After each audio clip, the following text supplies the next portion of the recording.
তেলের বাড়তি দাম ও সংকটের এই সময়ে অনেকেই হয়তো ভাবছেন এর বিকল্প কি হতে পারে। এমন পরিস্থিতিতে ইলেকট্রিক গাড়ির কথাই প্রথমে মাথায় আসে, কিন্তু তখনই হয়তো আবার হতাশা কাজ করে চার্জিং ইস্যু নিয়ে। কারণ একটি ইলেকট্রিক গাড়ি চার্জ দিতে গেলে বসে থাকতে হয় ঘন্টার পর ঘন্টা। বর্তমান সময়ে বাজারে থাকা উন্নত প্রযুক্তির ফাস্ট চার্জার হলেও কমপক্ষে 20 থেকে 30 মিনিট, আর বাসায় বসে চার্জ দিলে 6 থেকে 8 ঘন্টা অপেক্ষা করা তো স্বাভাবিক বিষয়। কিন্তু এখন সেই চিত্রটা বদলাতে শুরু করেছে। চীনের ব্যাটারি নির্মাতা প্রতিষ্ঠান CATL উদ্ভাবন করেছে এমন এক ব্যাটারি প্রযুক্তি যেখানে মাত্র 6 মিনিটেই একটি গাড়ি ফুল চার্জ করা সম্ভব বলে দাবি করা হচ্ছে। অর্থাৎ যেখানে আগে আধা ঘন্টা বা তারও বেশি সময় লাগতো, এখন সেখানেই কয়েক মিনিটই যথেষ্ট। চার্জ দেওয়ার জন্য আলাদা করে সময় নষ্ট হচ্ছে না। যাত্রার মাঝে ছোট্ট একটা বিরতি, আর তারপর আবার ছোটা সম্ভব গন্তব্যে।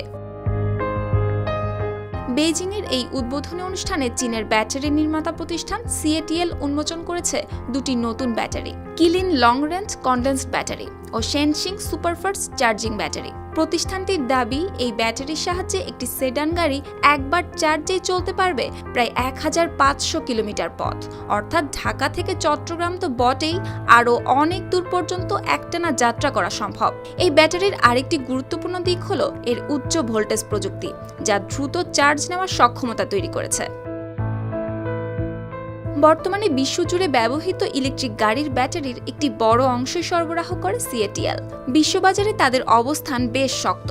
ইতোমধ্যে একাধিক গাড়ি নির্মাতা প্রতিষ্ঠানের সঙ্গে কাজ করছে তারা, এবং বিভিন্ন সেডান, SUV এবং নতুন প্রজন্মের ইলেকট্রিক গাড়িতে এই প্রযুক্তি ব্যবহারের পরিকল্পনা রয়েছে। বিশেষজ্ঞরা বলছেন, এই ধরনের প্রযুক্তি যদি বাস্তবে ব্যাপকভাবে ব্যবহার শুরু হয়, তাহলে ইলেকট্রিক গাড়ির গ্রহণযোগ্যতা বাড়বে দিন দিন। কারণ চার্জিং সময় নিয়ে যে বড় উদ্বেগ ছিল, সেটি কমে আসবে অনেকটাই।